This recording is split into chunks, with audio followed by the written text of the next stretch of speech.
razones, la hora y la fecha y dos corazones. Bueno, dale que venimos, nuevo bloque aquí en Pato a la Mañana, día miércoles excepcional. El gusto, el placer que tenemos, como siempre lo hacemos el primer miércoles del mes, de invitar al querido escritor y amigo de la casa, Hernán Lambers, que hoy trae un tema excepcional. Hernán, ¿cómo estás? Buen día. ¿Qué tal? ¿Cómo están? ¿Cómo les va? Qué gusto tenerte acá, Hernán.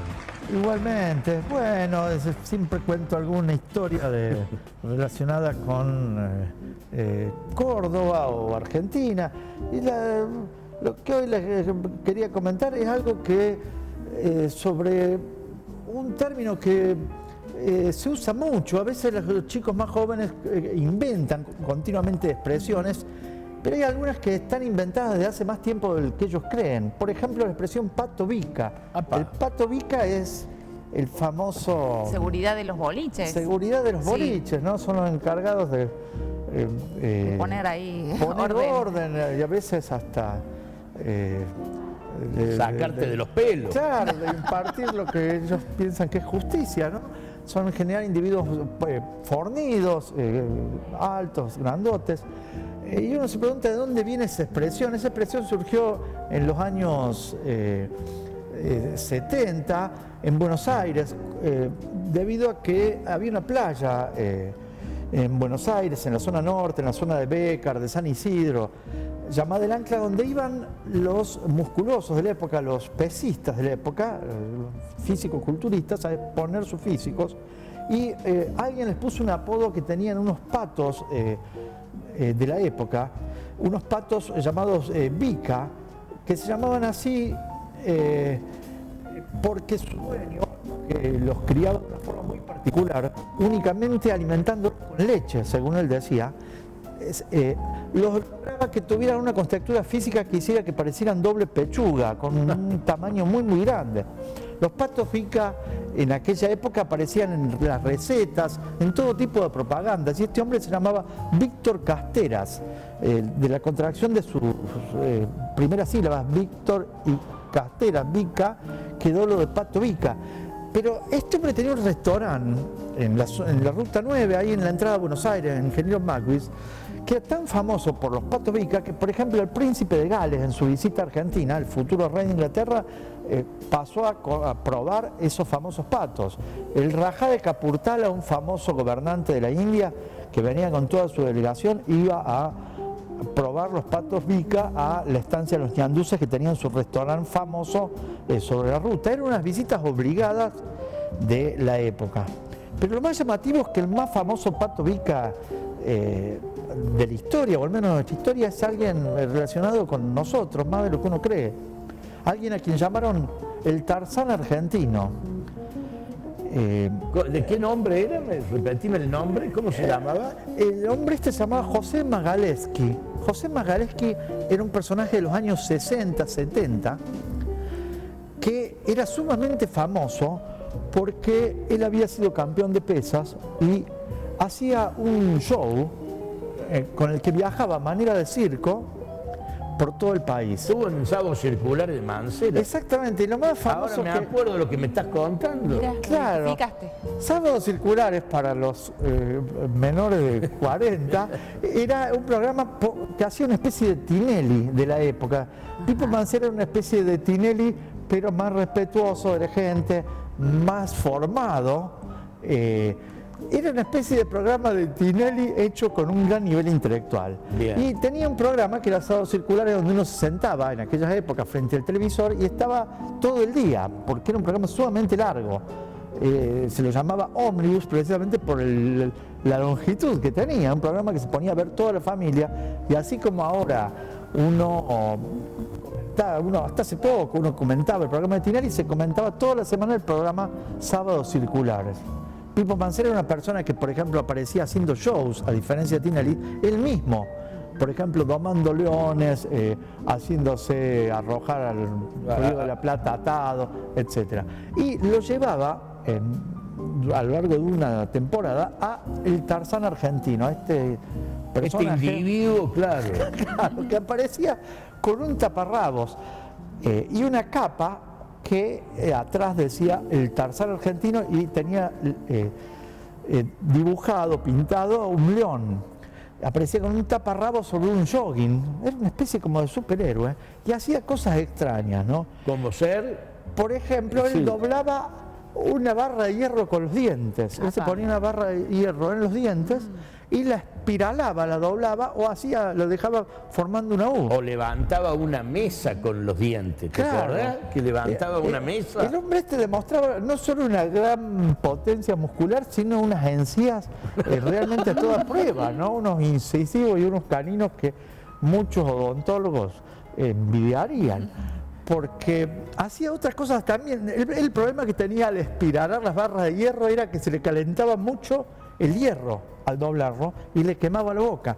Pero tenía otros números, como por ejemplo, porque Pipo Mancera tenía que ir aumentando, digamos, la intensidad De las pruebas. del espectáculo, Claro. ¿no?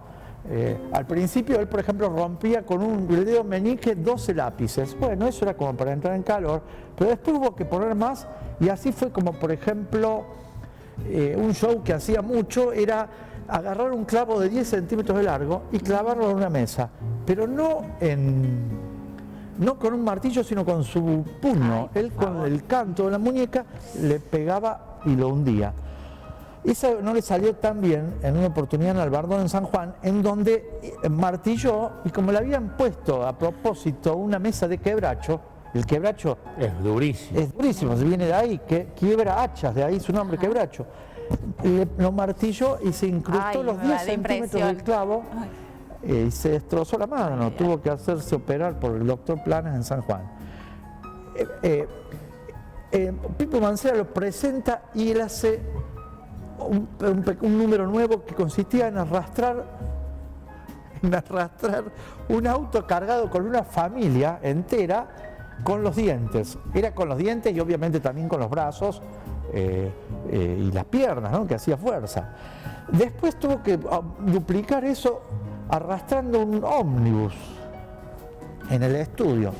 Finalmente Pipo Mancera promete que iba a evitar, agarrado con una soga de cada lado, que despegaran 2 aviones.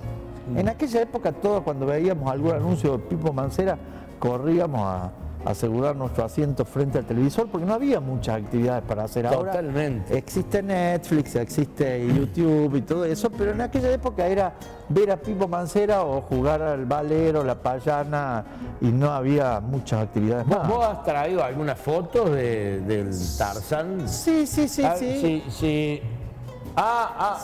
Mira vos. Ahí está la campera y la capa que usaba atrás. Mira, ahí está, mira. Con un león.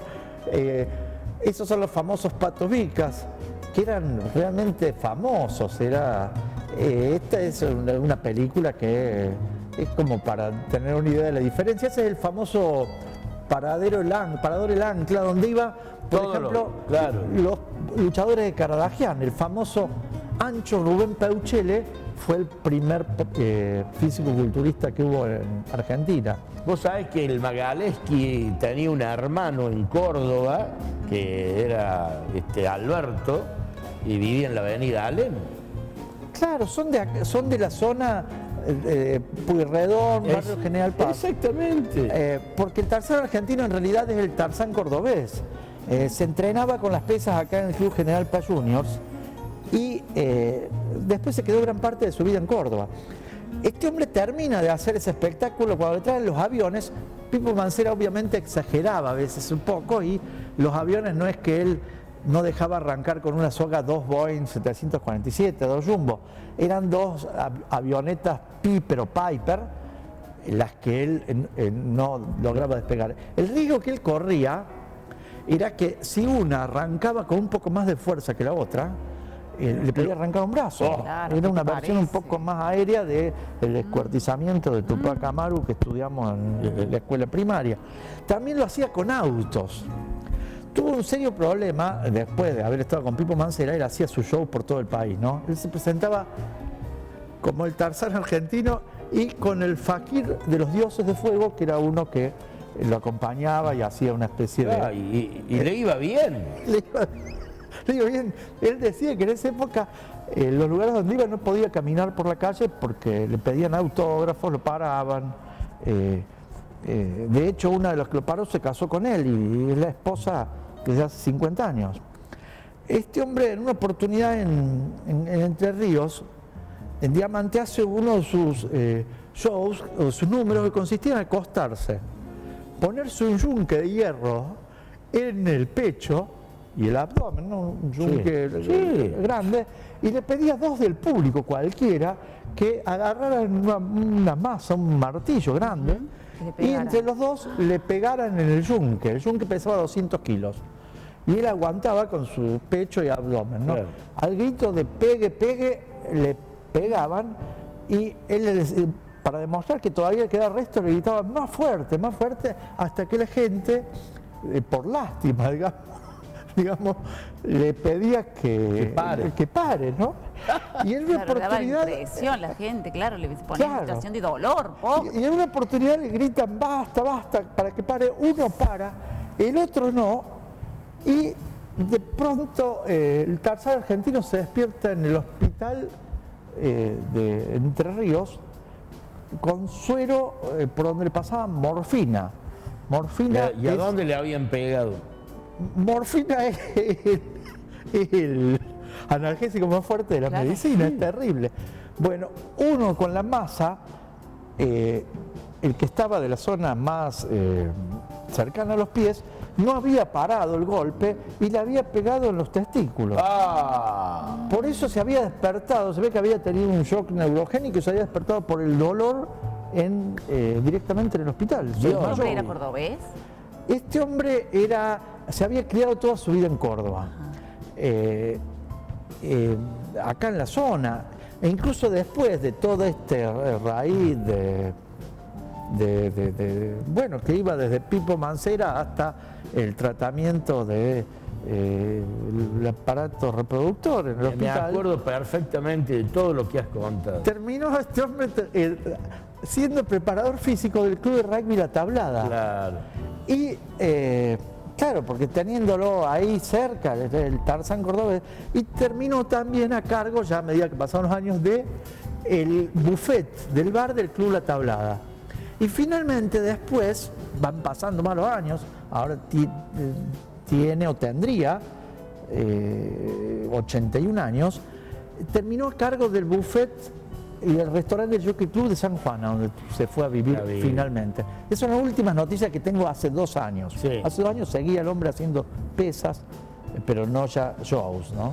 Bueno, che, qué linda historia nos ha traído Hernán. Sí, me ha qué impresionado linda historia, y que me llevó a mi época de adolescente, porque yo lo que él contaba en Pipo lo vi cuando tenía 10 años, que iba a la casa de mi abuela, que era la única que tenía teléfono en la cuadra, vivía en una cuadra mi abuela, y yo me quedaba los sábados horas viendo, y ahí aparecía el Tarzán argentino, Magalhães, que tenía un lomazo, la verdad.